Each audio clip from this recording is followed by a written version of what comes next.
Hey there guys, in this video we'll be building an integration where we will be integrating our Rasa chatbot with Android application in a quick and easy way. I know I have created a multiple tutorial, I created a whole playlist regarding that, but right now we'll be building a simple solution. Since the Jetpack Compose has been introduced, we'll be using it and also using NVVM architecture for displaying the whole message as a list. As you can right now see, this whole chat UI is ready, and now I'll be showing you how you can build your own integration in Android Studio itself. If you want me to show you how I build this chat UI, you can add them in the comment section and yes, I want to see it. So without any further ado, let's get started. So right here I'm inside chat section, and inside a network directory you can find message, and also link is in the description. Branch is start a project to start this project from where I am currently now. So right inside the network, we first have to check what is message.kt. So in the message.kt, it consists of text, recipient ID, time, image, is out, and buttons. So I'll go step by step with all those things. So what is text? So as we know, we are going to send text and receive it, and recipient ID will be the ID of the current user which is currently using application. And then there will be times, so the time will be in milliseconds and we don't have to add it since it is already initialized whenever we use message class. Other than that is out. So is out is used when the user is receiving the message or sending it. So default it will be false, and when we are sending it we'll be keeping it as true. So now let's have a look at main activity.kt.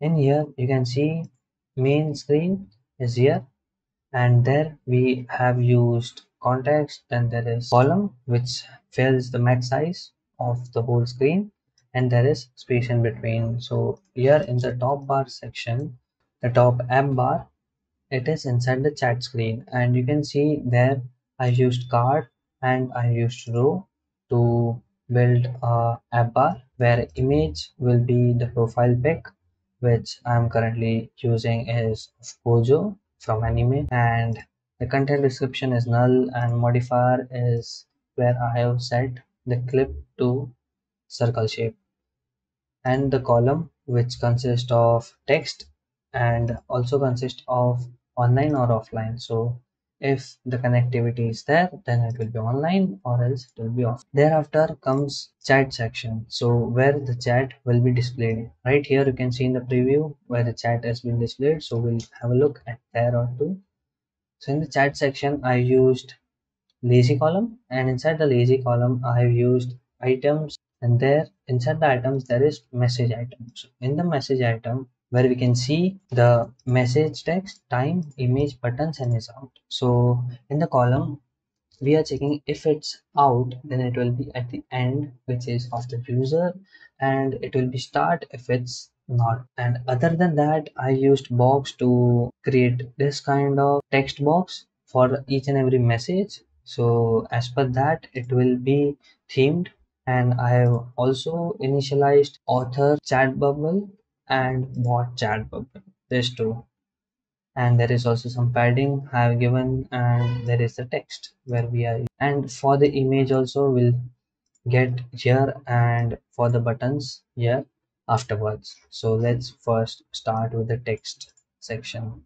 So with the text, after looking at the chat section for text, we'll be looking at message section. So in the message section we'll first look at the card. This particular section is the card here, this is the card, the whole thing. And then there is outline text field. So this whole thing right, you can see the rounded one is the text field, and which consists of trailing icon. So this trailing icon is the clickable button where if you click you can send the message directly the bot.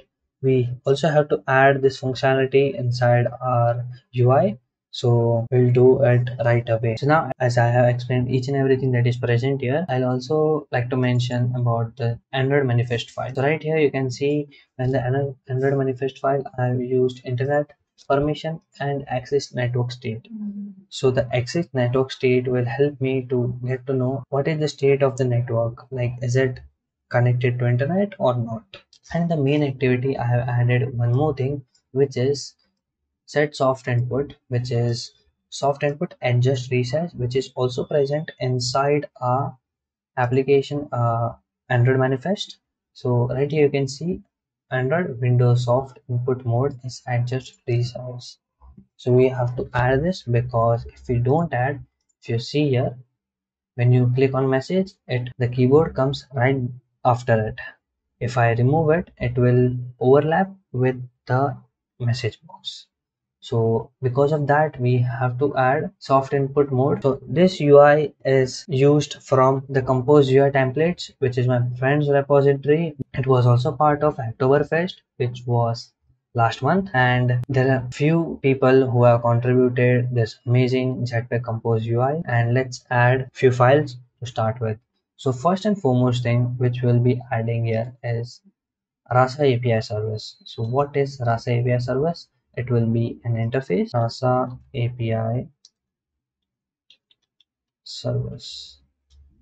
So right here in the Rasa API service, this will consist of post request, which we will be sending it to a REST webhook of Rasa. So in this, I'll add suspend function, which will be send message, and this will consist of body, where the body will be of message, just like this. And right here for the response, I'll be using the response, and it will be snapshot state list of message, just like this. Make sure to input this. So right here we have Rasa API service, and then we also have to initialize our retrofit variable. If you are familiar with my previous video, I have used retrofit builder to call the API service. This will provide us the JSON message which we want. Just like if you have used Postman for your API calling. So if you haven't, you can always check in there.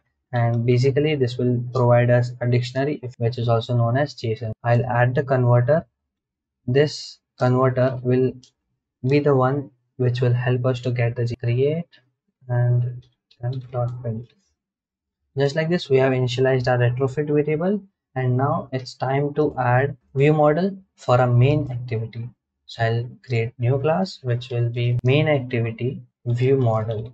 This view model will help us to retain the life cycle of our application, and also it will help the lazy column so that it doesn't mess up the whole view itself, the whole list of messages. In the previous video, if you have checked and if you have tried, you might have seen that once you have gone back from the application and then came back, the list, it might have messed up. So it's better to use view model architecture, MVVM, or else you can also use other than that is HILT and etc. architectures. I'll consider using MVVM or HILT dagger. So now first and foremost thing will be initializing a private variable which will be message list, and it will be a mutable list of message class, just like this.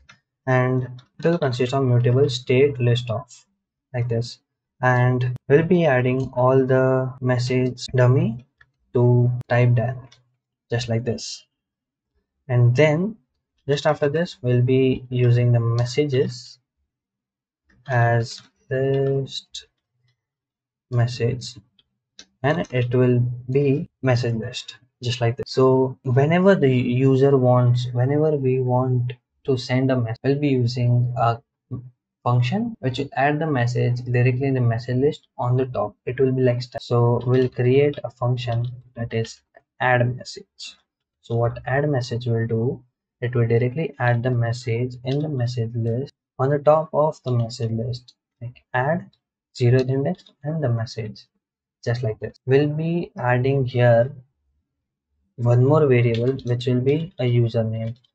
I am hard coding it to Droid City you can definitely, if you have any kind of login or sign up, then you can definitely use that particular username. But right now I'm using just Droid City.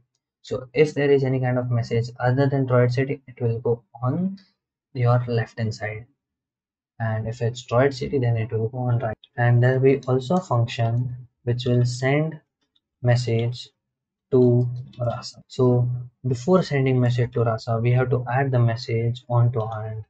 So I'll add the message, and then in with the view model scope will launch a co-route. This will be on background thread. So to get a response from a retrofit, first we'll have to initialize the Rasa API service, which is currently here.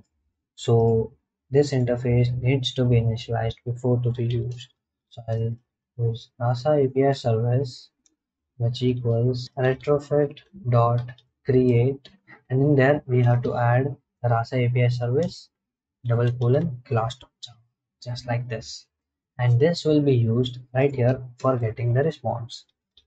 So Rasa API service dot send message, and inside the message you have to add the message which we have received, and then if response dot code is double equal to 200 and response dot body is not equal to null, because we have to add a null check so that our app doesn't crash. If your app is crashing, you should definitely check for the null check. And in the for each, not this one but this one, in the for each we'll be adding the message which we have received as it, just like this. So right here just added double exclamation since we have already checked. If you also want to add one more check, you can definitely add it, which is of checking the size for the response body dot size is greater than 0, like this. But there also it needs double exclamation for null, so you can also definitely add this. Other than this, if the case doesn't match, we have to add a message which will be from the bot, and the message will consist of the response code error. And also one more thing I would like to add here is you can definitely change this response code. I am just keeping it for testing purpose. So if you want to test it right here, you can definitely use this particular response. But if you are using it for your client, you can definitely change it to sorry, there is some network issue. Please try again, just like this. If you want specifically for client, just keeping. So now the send message to Rasa is ready, and also a messages are ready. Where to use it? So where to use it? It comes right here. So it will be directly inside a argument and will initialize it directly. This view model will be used for adding the messages inside a list. So now the first and foremost thing which we'll be doing here is using the message section right here. And so inside the message section, you can check here there is a clickable I've added, but it is not working. So this button should be working to send the messages. So when it should be working, when there is some kind of connection, there's some kind of network connectivity. So now we have to go back to our main activity view model, and there we have to add this connectivity variable, which will be val connect state, and it will be mutable state of. This will be always true, and this won't get false unless and until we make it. So there will be also one more variable which will be public and which can be changed directly. So using the network connectivity state, just like this. And also we have to add a function which will be for changing the network connectivity state. Change connectivity state, and this will consist of a boolean value. So right here, so now current connectivity state dot value equals current connectivity state, just like this. So now we have added the connectivity state. Okay, now let's move on here. So inside our message section, we first have to get the view model, which we will be getting from here itself. So here add it, and after that we also have to check that connection is there. So to check the connection is there, we have to add connectivity manager, and this manager will be from via context dot get system service. So in the system service we have to use context dot connectivity service, and it will be as connectivity. And just after this we have to also check active network. This active network, we will be getting it from active network from here. I know this is deprecated, but still we are using. So in the view model dot add change connectivity state, here active network is not null and active network dot is connect. So this particular condition will provide us true or false values. So we'll be using this true or false value inside this as a boolean. And now as we have used the view model here, so first and foremost thing which we'll be doing here is to check if there is connectivity state or not. So connectivity state dot value, and if the value is true, then it will send the message, or else it won't. So now first send message to Rasa. In the message will be first getting the title. The title from where we'll be getting. So I have already initialized message variable. You can find it on top of here. This is inside the chat screen. Use that. So now for the text, we'll be using message dot value, and for the recipient ID, we'll be using the view model dot username, just like this. And also is out will be true because we are sending it outwards and not it's coming inwards. Other than that, we have to add an else condition where it will give it a toast, where the toast will be make text and providing the context, and then in the toast it will be please check your internet and toast dot length short, just like this. But after the message has been sent, we first have to change the message value to blank. So make sure to do this. Okay, and this has been done. So now what we have completed right now, we have now added functionalities to send the message to Rasa. So this is a great thing which we have done. You can tap on your back. In this few minutes, we have integrated our Android application with Rasa in this few lines of code. And then now it's time to change some things in the chat section. In the chat section, we are using message dummy. So now we don't have to use the message dummy, we'll use view model, and from the view model we'll get the messages, view model dot messages. So this way we'll get this all messages right here. So now let's check if this works and how this will work. Alright, so we forgot to send it there. We just hope to receive it. Send. So now we'll be sending, and you will be able to see this all messages because it is already there in the tummy. But never mind, we will be able to send the message right now. Say hi and click on send, and it got crashed. So why it got crashed is, let's see if my service is running. Yes, it is running. And now check right here. Oh, so I added a wrong URL. That's why it got crashed. You guys might have noticed. So now let's try to send it again. Say hi. And yes, it was because of it. So it says me, how are you? So right here, I have received the message, hey, how are you? And after that, if I say sad, it will also show me the image, but I'll tell you how I have implemented this and this in the next video, because this video will be quite longer than expected. So I'll keep these two functionalities for the next video. So before you go, if you have any doubts, add them in the comment section or join my Discord server where you can add the screenshots of your errors and issues. Suggest me any video you would like to see, and make sure to give a like and click on the subscribe button on your right hand side. Just goodbye.